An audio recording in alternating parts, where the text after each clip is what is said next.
We have all been told the exact same story since we were young children. You grow up, you find a partner, you settle down, and that is how you finally unlock true happiness. Because of this rigid social script, society looks at a man living completely alone, without a wife, a girlfriend, or a partner, and assumes he must be deeply sad, lonely, or hiding from some unspoken trauma. They look at his quiet home and wonder what went wrong, assuming his solitude is just a sad, temporary waiting room. But modern psychology and neuroscience tell us a completely different story. Sometimes, a man lives alone, not because he is broken, but because he has figured something incredibly powerful out about human nature, peace, and mental energy. He hasn't failed the social game, he has simply chosen to play an entirely different one on his own terms. Today, we are going to dive deep into the mind of the man who intentionally chooses to walk alone and discover the hidden psychological reasons why he is actually doing incredibly well. To truly understand this man, we first have to dissect a massive psychological distinction that society constantly gets wrong: the difference between loneliness and solitude. Loneliness is a painful emotional state that occurs when you desperately crave a connection with someone, but the room around you is completely empty. It is a feeling of lack, a deficit of belonging that actively triggers a stress response in your brain, spiking cortisol levels. Chosen solitude, however, is a deliberate, conscious preference for one's own company, where the brain does not sense threat or isolation, but instead enters a state of absolute safety and deep restoration. Think about the tremendous amount of mental and emotional energy a standard relationship demands, where sharing a home means constantly managing another person's moods, navigating their bad days, and making endless daily compromises on the smallest things. While that path is fulfilling for some, it requires a continuous output of psychic energy that leaves many men feeling chronically drained. For the solitary man, his home acts as an absolute sanctuary where, the moment he closes his front door, the chaotic noise of the world is completely shut out. He does not have to explain his mood, wear a performative mask of happiness when he is exhausted, or compromise on how he spends his time. This lack of constant emotional friction allows his brain to fully decompress, fostering a steady, profound sense of inner peace that is incredibly rare to find when sharing a physical space with another person. When a man removes relationship drama and social expectations from his daily routine, something extraordinary happens to his cognitive chemistry. His focus becomes razor-sharp. Psychologists point to the concept of the flow state, a peak mental condition where distractions vanish, and you become fully absorbed in the task at hand.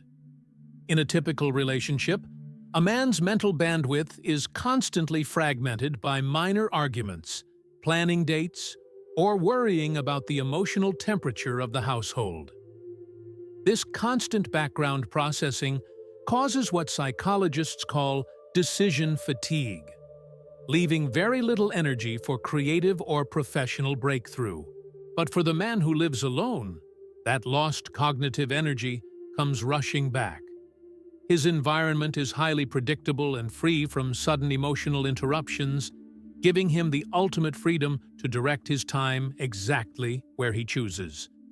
If he wants to stay up until 3 in the morning teaching himself a complex new skill, building an online business, or reading philosophy, there is no one to negotiate with and no guilt associated with his focus. He does not have to split his attention or compromise his ambitions to fit someone else's schedule. His time is entirely his own, turning this deep, uninterrupted concentration into a quiet superpower that often leads to exceptional career, financial, and personal growth. At the same time, this lifestyle builds immense emotional autonomy, a trait that modern clinical psychology recognizes as a cornerstone of mental resilience. Many people rely entirely on their partners as external emotional regulators. They have a stressful day at work and immediately need to dump that anxiety onto their significant other to feel calm, essentially outsourcing their peace of mind. The solitary man, however, does not have this luxury, which forces him to develop his own internal coping mechanisms. He learns to sit with his discomfort, analyze his frustrations logically, and soothe his own mind without needing external validation or immediate distraction. When he faces a crisis, he doesn't panic or look around for someone to rescue him. Instead, he processes the situation with absolute clarity. He becomes his own anchor, discovering that happiness and security are things he can generate from within, rather than demanding them from a relationship. This is not emotional numbness or a fear of vulnerability. It is the peak of emotional sovereignty, allowing him to navigate the storms of life with a steady, quiet confidence that few ever manage to build. But we need to dismantle a massive, persistent myth that society constantly uses to label these men. The idea that because a man lives alone, he must be a bitter hermit, a misanthrope hiding away from the world in a dark room because he cannot handle social reality. This is a fundamental misunderstanding of human psychology. Humans are inherently social creatures, and the healthy, self-actualized solitary man knows this perfectly well. He does not isolate himself from humanity or build walls out of resentment.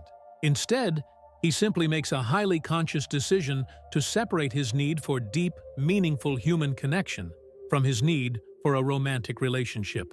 Because he is not draining his energy on relationship maintenance or daily domestic friction, he actually has more quality emotional availability to offer to those who truly matter in his life. He doesn't engage in superficial, low-value socializing just to avoid being alone with his thoughts. Instead, he often maintains a tight, highly curated, and fiercely loyal circle of close friends, mentors younger guys in his community, or remains deeply supportive of his family. He still thoroughly enjoys laughing, sharing good meals, and engaging in stimulating conversations with others. The crucial difference is that when the dinner is over and the socializing is done, he happily and eagerly returns to the quiet sanctuary of his empty home. He enjoys people, but he does not rely on them to fill an existential void in his heart, choosing to engage with the world out of genuine appreciation rather than desperate dependency. At the end of the day, the complex psychology of the man who walks alone boils down to one singular, priceless concept: absolute freedom. He has intentionally traded the familiar comforts and social approval of a traditional romantic relationship for the complete, uncompromised authority to design his own existence. Every decision he makes is rooted in his true, authentic self, free from the pressure to perform, impress, or buy things he doesn't want just to maintain an illusion of social success. Psychologists refer to this as having an internal locus of control, meaning he believes that his own choices, not external circumstances or other people's expectations, dictate his destiny. He is not a sad story, a broken puzzle waiting for someone else to complete him, or a lonely soul waiting to be rescued by a partner.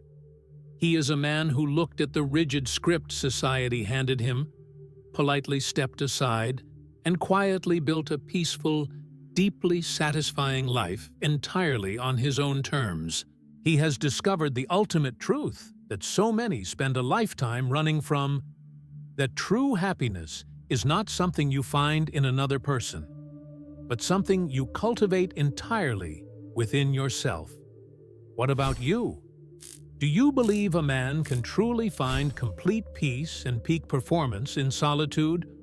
Or do you think society's traditional script is still the ultimate path to happiness? Let me know your thoughts and experiences in the comments below.